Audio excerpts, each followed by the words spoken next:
శ్రోతలకు నమస్కారం. ఈ మా ఆనంద జీవితం అను కార్యక్రమంనకు స్వాగతం. ఈరోజు మనకు వాక్యం అందించువారు సహోదరుడు జోసెఫ్ నందిగాల. ఆనంద జీవితము విభా శ్రోతలకు ప్రభువైన యేసుక్రీస్తు నామమున హృదయపూర్వక శుభములు తెలియజేస్తూ ఉన్నాము. మీరందరూ కూడా ప్రభు యొక్క మహాకృపను బట్టి క్షేమముగాను సంతోషంగాను ఉన్నారు అని మిమ్మలను బట్టి దేవుని స్తుతిస్తూ ఉన్నాము. మీ కొరకు ప్రార్థన చేస్తూ ఉన్నాం. మనము బైబిల్ గ్రంథము నుండి ఎఫెసీయులకు రాసిన పత్రిక నుండి మనము కొన్ని విషయాలు ధ్యానం చేస్తూ ఉన్నాము. ఈరోజు అపోస్తలుడైన పౌలు ఎఫెసీయులకు రాసిన పత్రిక 6వ అధ్యాయము 10వ వచనాన్ని చదువుతున్నాను. ఎఫెసీయులకు రాసిన పత్రిక 6వ అధ్యాయము 10వ వచనం. తుదకు ప్రభు యొక్క మహాశక్తిని బట్టి ఆయన యందు బలవంతులై ఉండుడి. మరలా చదువుతున్నాను. ప్రభు యొక్క మహాశక్తిని బట్టి ఆయన యందు బలవంతులై ఉండుడి. చదువుకున్న వాక్యాన్ని దేవుడు దీవించి ఆస్వాదించునుగాక. ప్రియులరా, ఇక్కడ అపోసేటువంటి పౌలు ఈ ఎఫెసీ రాసేటువంటి పత్రికలో యేసుక్రీస్తు ప్రభువునందు మనకున్నటువంటి ఐశ్వర్యాన్ని గురించి రాస్తూ మరలా ఉపయోగించినటువంటి ఒక పదం ఏమిటంటే ప్రభు యొక్క మహాశక్తి అన్నాడు. దాదాపు 11 వచనాల్లో ఆయా సందర్భాలలో మొదటి అధ్యాయంలోను, 2వ అధ్యాయంలోను, 3వ అధ్యాయంలోను, 6వ అధ్యాయంలోను ఈ శక్తి అనే మాట ఉపయోగించాడు. దీనిని మహాశక్తి అన్నాడు. కాబట్టి ఈ సమయంలో శక్తి అనేటువంటి మాట దేవుని శక్తి, the God's power, the God's authority, దేవుని యొక్క శక్తిని గురించి మనం కొంత ఆలోచన చేసుకుంటే, అర్థం చేసుకుంటే, అందును బట్టి ఆయన యందు మనం బలవంతులుగా ఉంటాము అనే మాట ఇక్కడ స్పష్టంగా ఉంది. ప్రభు యొక్క మహాశక్తిని బట్టి ఆయన యందు బలవంతులై ఉండుడి అంటే అర్థం ఏమిటి? దేవుని యొక్క శక్తి అర్థం కాకపోతే దేవునిలో బలంగా ఉండటము కష్టం. తద్వారా మనము విజయవంతమైనటువంటి ఆనందకరమైన సంతోషకరమైన క్రైస్తవ జీవితాన్ని, విశ్వాస జీవితాన్ని కొనసాగించటం కష్టంగా ఉంటుంది. మామూలుగా అయినా దేవుని యొక్క శక్తిని వ్యక్తిగత జీవితంలో సరిగా అర్థం చేసుకోవాలి. సాధారణంగా మనకు ఈ లోకంలో దేవుని గురించినటువంటి ఆలోచనలో చాలా ప్రాముఖ్యమైనటువంటి ఒక ఆలోచన, ఒక అభిప్రాయం ఏమిటంటే శక్తి అనేటువంటి మాట. చాలా దేశాల్లో కానివ్వండి, ఆయా జాతుల మధ్య మానవాతీత శక్తులు ఉన్నాయి అనేటువంటి నమ్మేవారు, శక్తిని దేవునిగా పూజించేటువంటి వారు అనేక మంది ఉన్నారు. అయితే ఇక్కడ మనము అర్థం చేసుకోవాల్సినటువంటి ఒక సత్యం ఏంటంటే వ్యక్తికి శక్తి ఉంటుందా లేక శక్తికి వ్యక్తిత్వం ఉంటుందా అనేది అర్థమవుతుంది అనుకుంటాను. ఉదాహరణకు, వ్యక్తికి శక్తి ఉంటుంది. నీకైనా నాకైనా మన వ్యక్తులుగా ఉన్నాం కాబట్టి కొంత బలము, శక్తి ఉంటుంది. కానీ శక్తికి వ్యక్తిత్వం ఉంటుందా? ఉదాహరణకు, మనకు కరెంట్ అనేది శక్తి అనుకోండి, గాలి అనేది ఏమైనా శక్తి అనుకోండి. గాలికి శక్తి ఉంటుంది. అందువల్లనే బలమైన గాలి వచ్చినప్పుడు కొన్ని పడిపోవటము మనం చూస్తాం. అలానే కరెంట్ పవర్కి శక్తి ఉంటుంది. అందువల్ల తాకినప్పుడు దానివల్ల మనము నష్టపోతాం. కానీ శక్తికి వ్యక్తిత్వము ఉంటుందా అనేది అర్థం చేసుకోవాలి. లేకపోతే మనము శక్తిని దేవునిగా అనుకునేటువంటి ప్రమాదం ఉంది. దేవునికి ఆయన వ్యక్తిత్వం ఉంది, వ్యక్తికి శక్తి ఉంటుంది. శక్తికి వ్యక్తిత్వము ఉండదు అనే మాట అర్థం చేసుకోవాల్సిందిగా మనం చేస్తున్నాను. ఈ విషయంలో సరిగా అర్థం చేసుకోకపోతే చాలా సమయము, అలానే మీరు పెట్టేటువంటి ఖర్చు, ప్రయాస ఇవన్నీ కూడా వృధా వ్యర్థమయ్యేటువంటి అవకాశం ఉంటుంది. కాబట్టి ఈ సమయంలో అందువల్లనే బైబిల్ గ్రంథములో దేవుడు తను తాను ఒక వ్యక్తిత్వము కలిగినటువంటి వానిగా తను తాను బయలుపరుచుకున్నాడు. అంటే ఆయనకు శక్తి ఉంది, సర్వం మీద అధికారం ఉంది, సృష్టికర్త. ఆయన శక్తిని బట్టి, అధికారమును బట్టి శూన్యములో సమస్తమును చేయగలవాడు. అలానే వ్యక్తిత్వము అంటున్నప్పుడు కృప, ప్రేమ, కనికరము, నమ్మకత్వము, జాలి, కరుణ కలిగిన వాడుగా బైబిల్ యొక్క దేవుడు మనకు కనపడతాడు. అలానే నీతి, న్యాయము, సత్యము, ధర్మము, జ్ఞానము, గ్రహింపు, వివేకము, పరీక్షించేవాడుగా, పరిశోధించేవాడుగా, ఇవన్నీ కూడా మనకు దేవుని యొక్క గుణలక్షణాల్లో బైబిల్ గ్రంథంలో మనకు దేవుడు తను తాను బయలుపరుచుకున్నాడు. అంత మాత్రమే కాదు, ఆయన నీవు నేను మాట్లాడితే ఆలకించేవాడుగా, సహాయం చేసేవాడుగా, కాపాడేవాడుగా, మాట్లాడే దేవుడుగా, ప్రతిస్పందించేటువంటి వాడుగా ఆయన మనకు కనపడతాడు. అంత మాత్రమే కాదు, ఇంకా మనకు శ్రేష్టమైనది ఏమిటంటే సంచరించేటువంటి దేవుడుగా, చూసేటువంటి దేవుడుగా, కోపించేటువంటి వాడుగా, క్రమశిక్షణ చేసేటువంటి వాడుగా, క్షమించేటువంటి వాడుగా బైబిల్ గ్రంథంలో మనకు చాలా స్పష్టంగా కనపడుతుంది అండి. కాబట్టి దేవుడు ఆయన యొక్క గుణలక్షణములలో మనకు ఈ లక్షణాలన్నీ కూడా వ్యక్తిత్వ యొక్క లక్షణాలు కనపడతవి.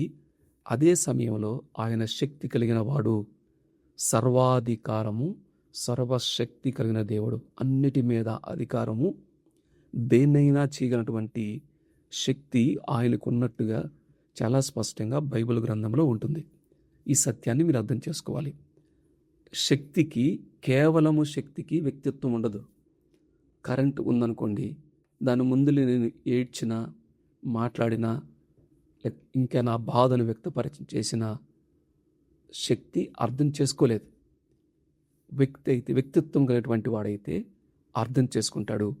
అందువల్లనే బైబిల్ గ్రంథంలో దేవుని గురించి తను తాను బయలుపరుచుకున్నప్పుడు ఇవన్నీ కూడా చక్కని గుణలక్షణములు కలిగినటువంటి దేవునిగా, శక్తి, అధికారం కలిగినటువంటి దేవుడుగా మనకు కనపడతాడు అనే విషయాన్ని ప్రభుపేట మనం చేస్తున్నాను. అదే సమయంలో ఇంకొక సత్యాన్ని అర్థం చేసుకోనండి. దేవుడు మానవుణ్ణి చేసినప్పుడు కూడా తన పోలిక, తన స్వరూపము అని బైబిల్ గ్రంథంలో చెప్పబడినప్పుడు దేవునికి ఏవైతే ఈ గుణలక్షణములు ఉన్నవో అదే గుణలక్షణములు దేవుడు మానవునికి కూడా ఇచ్చాడు. కాబట్టి దేవుడు పోలిక, దేవుని స్వరూపముతో మానవుని చేశాడు అంటున్నప్పుడు ఆ వ్యక్తిత్వ లక్షణములు మానవునికి కూడా పరిమితిలో దేవుడికి ఇచ్చాడు. అందువల్లనే మనకు కూడా శక్తి కలిగిన వారం. అందువల్ల మానవుడు శక్తి కలిగినటువంటి వాడు. అనేకమైనటువంటి వాటి మీద మనం ఇప్పటికే అధికారము, శక్తి మనము సాధించాము. సృష్టి మీద కొంతవరకు అనేకమైన విషయాల్లో మనం వేరే ఆ యొక్క సృష్టి యొక్క వేరే జంతువులు రకరకాల వాటితో పోల్చినప్పుడు మానవుని యొక్క శక్తి అమోఘము అనేది మనము గమనిస్తామని. అధికారం కూడా తన పరిమితిలో దేవుడు అధికారం గలవాడు. ఆయన పోలికగా మనం చేపట్టాం కాబట్టి మనకు కూడా కొంత అధికారము ఆయన ఇచ్చాడు. అదే సమయంలో చక్కని సంబంధాలు కలిగినటువంటి ప్రేమ, కనికరము, నమ్మకత్వము, జ్ఞానము, గ్రహింపు, వివేకము, ఇవన్నీ కూడా దేవుడు మనకి ఇచ్చాడు. వ్యక్తిత్వాలుగా మనం సంబంధాలు, చక్కని సంబంధ సహవాసాలు కలిగి ఉండటానికి, ఒకరి మాటలు ఒకరు మాట్లాడుకోవడానికి, వినటానికి, ఇవన్నీ కూడా దేవుని యొక్క ఆ గుణలక్షణములు ఏవైతే ఉన్నావో ఆయన వ్యక్తిత్వంలో నుండి మనకు కూడా అవి మనకి ఇచ్చాడు అనే విషయాన్ని మనం జ్ఞాపం చేసుకోవాలి. ఇది రెండవది. అయితే మూడవది అర్థం చేసుకోవాల్సింది ఏమిటంటే, ఎప్పుడైతే మానవుడు దేవుడు తనకిచ్చినటువంటి స్వాతంత్ర్యాన్ని దుర్వినియోగం చేసుకొని ఆజ్ఞను అతిక్రమించాడో, పాపం ఎప్పుడైతే ప్రవేశించిందో ఇక్కడ ఏమైంది అంటే, శక్తి ఉంది, అధికారం ఉంది, మానవునికి దేవుడిచ్చాడు. వివేచన ఇచ్చాడు. ఇవన్నీ కూడా డైల్యూట్ అయిపోవటం చెప్పండి. ఇవన్నీ కూడా మసకబారిపోవటము, దారి తప్పటము. అంటే అర్థమైంది, అధికారం ఉంది, దుర్వినియోగం చేసుకోవడం, అధికార దుర్వినియోగము అని చెప్పంటాం. శక్తి ఉంది, కానీ ఆ శక్తిని దుర్వినియోగం చేసుకోవడం. ఈ విధంగా బలవంతుడు బలహీనుణ్ణి అణిచిపెట్టడం కానివ్వండి, రకరకాల వాటితో దుర్వినియోగం చేసుకోవటం కూడా మనం చూస్తాం. దేవుడు చక్కని నైతిక విలువలు ఇచ్చాడు, కానీ స్వనీతి పరులుగా నేను చెప్పేది కరెక్టు అనేటువంటి ఒక స్వనీతిగా, స్వలాభం, స్వనాశనం, ఇవన్నీ కూడా పాపం యొక్క పర్యవసానాలు. అంటే వ్యక్తిత్వం ఉంది, గుణలక్షణములు ఉన్నాయి, కానీ అవన్నీ కూడా పాపము వలన వివేచన కోల్పోయి అన్నటి పరిస్థితులు ఉంటాయి. అందువల్ల చూడండి, ఈనాడు భయంకరమైనటువంటి పాపాలు, అన్యాయం, అక్రమ సంబంధాలు, అవినీతి, ఒకరిని ఒకరు దోచుకోవటం, అబద్ధాలు, ఎంతో ప్రాణ నష్టం, ఆస్తి నష్టం, ఒక రకమైనటువంటి ఒక ప్రశాంతత లేకుండా, సమాధానం లేకుండా, సంతోషం లేకుండా, సంబంధాలలో నిజమైనటువంటి ఆనందం లేకుండా ఉండటానికి కారణం ఏమిటిదంటే పాపం యొక్క ప్రభావము అనేది మనం చూస్తాం. 3 విషయాలు నేను జ్ఞాపం చేశాను. శక్తి గురించి ఆలోచన చేసుకునేటప్పుడు దేవుడు ఆయన వ్యక్తిత్వం కలిగిన వాడు, ఆయనకు శక్తి ఉంది. రెండవది, దేవుడు మానవుని చేసేటప్పుడు ఆ విధంగానే చేశాడు, అది రెండవది. మూడవది, పాపము వలన ఈ యొక్క గుణలక్షణములలో ఏ విధంగా అపవిత్రత, అవి దుర్వినియోగం చేయబడివి, తద్వారా దేవుని యొక్క కోపము, దేవుని యొక్క శిక్ష, అలానే స్వనాశనాన్ని మానవుడు ఏ విధంగా కొని తెచ్చుకుంటున్నాడు అనేది మనం చూసాం. 4వది చాలా ప్రాముఖ్యమైనది ఏంటంటే, ఇప్పుడు మనం చదువుకున్నటువంటి ఈ ఎఫెసీ రాసిన పత్రికలో దేవుని యొక్క శక్తిని గురించి మాట్లాడేటప్పుడు అనంత జ్ఞానం కలిగినటువంటి దేవుడు తన శక్తి ద్వారా ఈ విధంగా ఏ పోలికతో అయితే, ఏ స్వరూపంతో అయితే మానవుడు చేయబడ్డాడో అది నష్టపోయి స్వనాశనాన్ని కొని తెచ్చుకున్నటువంటి మానవుణ్ణి దేవుడు తన శక్తి ద్వారా ఏ విధంగా విడిపించాడు, ఏ విధంగా విడిపిస్తూ ఉన్నాడు, ఏ విధంగా జయ జీవితాన్ని మరలా తిరిగి దాన్ని మంచిగా ఉపయోగించుకోవడానికి దేవుడు సహాయం చేస్తూ ఉన్నాడు అనేది ఎఫెసీయులకు రాసిన పత్రికలో ఆయా సందర్భాలలో మనం చూస్తాము అని. కాబట్టి ఇప్పుడు ప్రభు యొక్క మహాశక్తి అనేటువంటి మాటలో ఎవరి ప్రభువు అంటే, అయితే ఈ యొక్క దేవుని గురించి మాట్లాడేటప్పుడు ఈ యొక్క పాపము నుండి, శిక్ష నుండి మానవుని తప్పించడానికి దేవుడే మానవునిగా ఈ లోకానికి రావటం మనం చూస్తాం. యేసుక్రీస్తు ప్రభువారు ఆయన సంపూర్ణ దేవుడు, సంపూర్ణ మానవుడు. ఆయన దేవుడే మానవునిగా ఈ లోకానికి వచ్చి అనేకమైనటువంటి అద్భుత ఆశ్చర్య కార్యాలు ఆయన చేశాడు అని బైబిల్ గ్రంథంలో ఉంది. తన శక్తిని, తన అధికారాన్ని దయ్యముల మీద, రోగముల మీద, మరణము మీద, సృష్టి మీద ఆయన అధికారాన్ని చూపించాడు. ఆయన శక్తి కనపడింది, బైబిల్లో స్పష్టంగా ఉంటుంది. ఆయన శక్తి కలిగిన వాడు, స్వస్థపరచుటకు శక్తి ఆయనకున్నను అనే మాట బైబిల్ గ్రంథంలో ఉంది. అయితే ప్రాముఖ్యంగా యేసుక్రీస్తు ప్రభువారి యొక్క శక్తి మనం ఎక్కడ చూస్తాము అంటే, అపోస్తలుడైనటువంటి పౌలు ఎఫెసీయులకు రాసిన పత్రిక 1వ అధ్యాయము 18-20 వచనాల్లో ఆయన క్రీస్తునందు వినియోగపరిచిన బలాతిశయమును బట్టి విశ్వసించు మనయందు ఆయన చూపుచున్న తన శక్తి యొక్క అపరిమితమైన మహాత్మ్యం ఎట్టుదో మీరు తెలుసుకోవాలి అన్నాడు. అదే సమయంలో 20వ వచనంలో ఆయన ఆ బలాతిశయము చేత క్రీస్తును మృతుల్లో నుండి లేపి సమస్తమైన ఆధిపత్యము కంటను, అధికారముటను, శక్తి కంటను, ప్రభుత్వము కంటను ఈ యుగమునందు మాత్రమే కాదు రాబోయే యుగంలో కూడా అనే మాట మనం చూస్తాం. అంటే దేవుని యొక్క మహాశక్తి యేసుక్రీస్తు ప్రభువారు ఈ లోకంలో ఒక మానవునిగా జన్మించి, జీవించి, మరణించి, తిరిగి లేచుట వలన పునరుద్ధానుడుగా మరణమును జయించి పాపమును జయించి తిరిగి లేచుట వలన దేవుని యొక్క శక్తిని ఆయన మనకు చూపించాడు. కాబట్టి మొట్టమొదటి నేర్చుకోవాల్సింది ఏంటంటే, తిరిగి నీవు దేవునితో సరైనటువంటి సంబంధం, పాపం యొక్క శిక్ష నుండి విడుదల, ఏవైతే మానవుని యొక్క జ్ఞానము, వివేచన అన్నీ కూడా అపవిత్రమైపోయి నిత్య నాశనానికి గోజాడుతూ ఉన్నాయో, దాని నుంచి తప్పించుకోవాలి అంటే దేవుడు ఏర్పాటు చేసినటువంటి మార్గం ఏమిటంటే యేసుక్రీస్తు ప్రభువారు. అందువలనే యేసుక్రీస్తు ప్రభువునందు విశ్వాసం ఉంచటం వలన పాపము యొక్క శిక్ష నుండి విడిపించబడతాము. అదే సమయంలో ఈ యొక్క మనం ఎప్పుడైతే పాప స్థితిలో ఉన్నామో ఆ పాపాన్ని ఆధారం చేసుకొని, పాప స్వభావాన్ని ఆధారం చేసుకొని ప్రేరేపించేటువంటి శక్తి ఒకటి ఉంది అన్నాడు. 2వ అధ్యాయం 2వ వచనంలో ఎఫెసీయులకు రాసిన పత్రిక, మీరు వాటిని చేయొచ్చు వాయుమండల సంబంధమైన అధిపతిని, అనగా అవిధేయులైన వారిని ఇప్పుడు ప్రేరేపించు శక్తికి అధిపతిని అనుసరించి అన్నాడు. అంటే ప్రేరేపించు శక్తి అన్నాడు.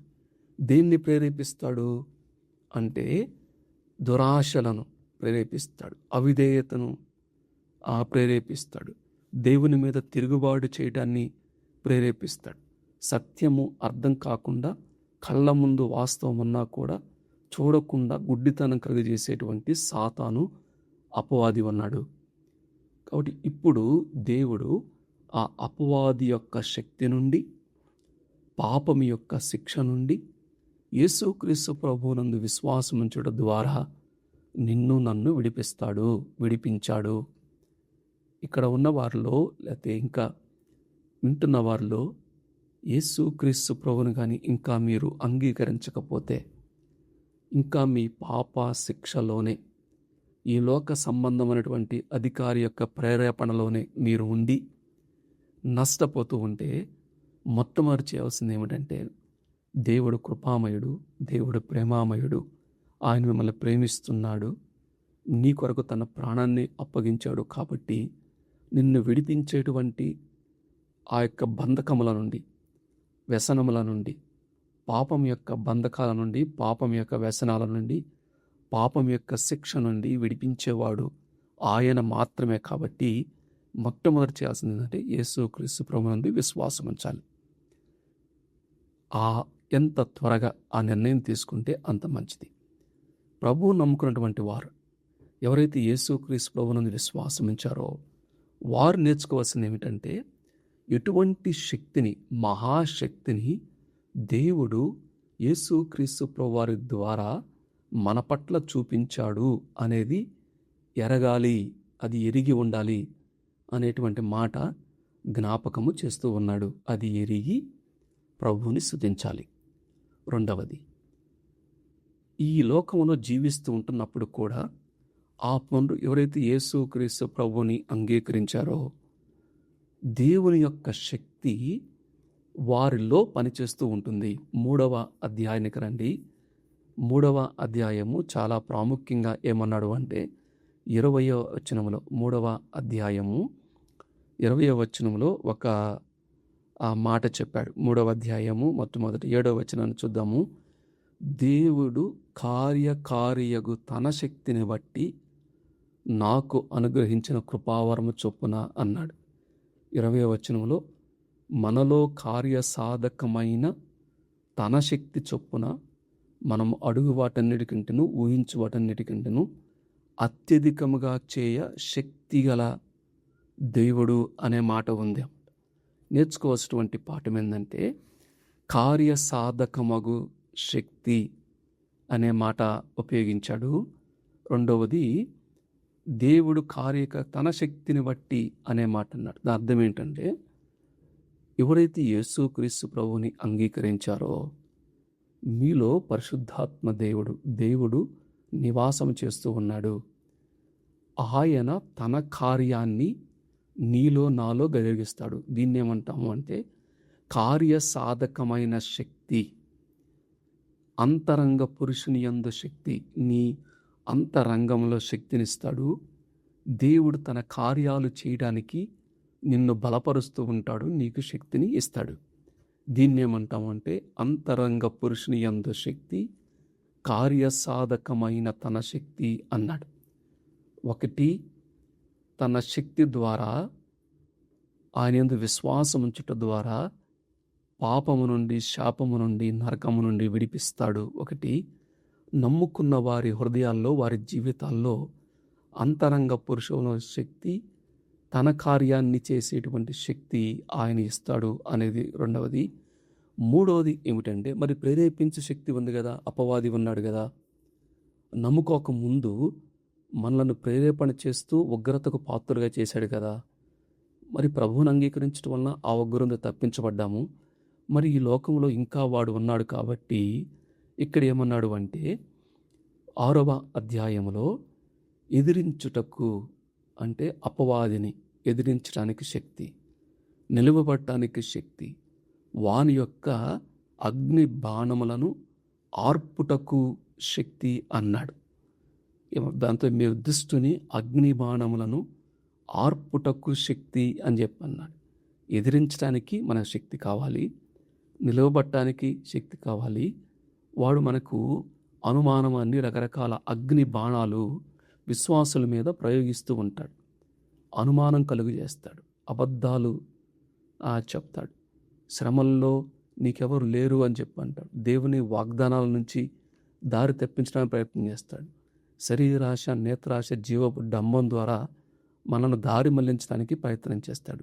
అయితే వీటన్నిటినీ కూడా నిలబడి ఎదిరించి ఆర్పటానికి దేవుడు మనకు శక్తినిస్తాడు అనే మాట 6వ అధ్యాయంలో ఉంది. అందువల్ల ఏమంటాడు అంటే మమ్మల్ని కాపాడటానికి శక్తి గలవాడు అనే మాట. పాపం యొక్క శిక్ష నుండి మనం విడిపించబడ్డాము, పాపం యొక్క శక్తి నుండి విడిపించబడుతూ ఉంటాము. అదే సమయంలో పాపం యొక్క ఉనికి నుండి మనం సంపూర్ణంగా విడుదల పొందుతాము అనే మాట బైబిల్ గ్రంథంలో ఉంది. కాబట్టి ఈ సమయంలో ఈ వాక్యం వింటున్నవారు తుదకు ప్రభు యొక్క మహాశక్తిని బట్టి బలవంతులుగా ఉండండి. నిరుత్సాహపడద్దు, దిగులు పడద్దు, భయపడొద్దు. ఏదైనా చిన్న చిన్న ఓటములు ఎదురైతే నా జీవితము ఇంతే అని అనుకోవద్దు. మన దేవుడు శక్తి కలవాడు. ఆయన చీకటిని వెలుగ్గా చేస్తాడు, శూన్యంలో నుండి సమస్తాన్ని తీసుకువస్తాడు, నిరాకారంలో నుండి ఆకారాన్ని తీసుకువచ్చేటువంటి శక్తి కలిగినటువంటి దేవుడు. కాబట్టి మనలో అంతరంగ పురుషుల్లో శక్తి ఇస్తాడు. ఆయన కార్యాలు చేయడానికి మనకు శక్తిని అనుగ్రహిస్తాడు. కాబట్టి ఈ సమయంలో ఇంకా ఎవరైనా యేసుక్రీస్తు ప్రభువారిని అంగీకరించకుండా, నిజంగా ఆయన శక్తి అయినటువంటి దేవుడు కాబట్టి ఆయన యందు విశ్వాసం ఉంచండి. నీ కొరకు ఈ లోకానికి వచ్చి ప్రాణం పెట్టినవాడు ఆయన మాత్రమే. అన్నిటి మీద, సమస్త మీద అధికారం గలవాడు ఆయన మాత్రమే. కాబట్టి ప్రభు అయిన యేసుక్రీస్తునందు విశ్వాసం ఉంచండి. దేవా, నేను పాపినయ్యా, నేను బలహీనుడను, నా శక్తి చాలదు, ఇదిగో నీ యందు విశ్వాసం ఉంచుతున్నాను అని చిన్న మాట ప్రార్థన చేసుకుంటే నీవు ఆయన బిడ్డవవుతావు, నిన్ను విడిపిస్తాడు. నమ్ముకున్న వారు దిగులు పడకుండా, భయపడకుండా అంతరంగ పురుషుని యందు శక్తి కలిగి దేవుడి కార్యాలలో దేవుని ద్వారా శక్తిని పొందుతూ మహాశక్తిని బట్టి బలవంతులుగా ముందుకు సాగిపోవడానికి, తద్వారా ఆనందకరమైన జీవితాన్ని జీవించడానికి పరిశుద్ధాత్మ దేవుడు సహాయం చేయనుగాక. దేవుడి వాక్కు భాగాన్ని దీవించి ఆస్వాదించనుగాక. ఈ కార్యక్రమమును గూర్చి మీ సలహాలు మరియు మీ ప్రార్థనా అవసరతల కొరకు మమ్మను సంప్రదించవలసిన మా ఫోన్ నంబర్ 9480585039 మరియు ఈమెయిల్ ఐడి info@fibaonline.org. మా ఫోన్ నంబర్ మరొకసారి 9480585039. Email ID info@fibaonline.org.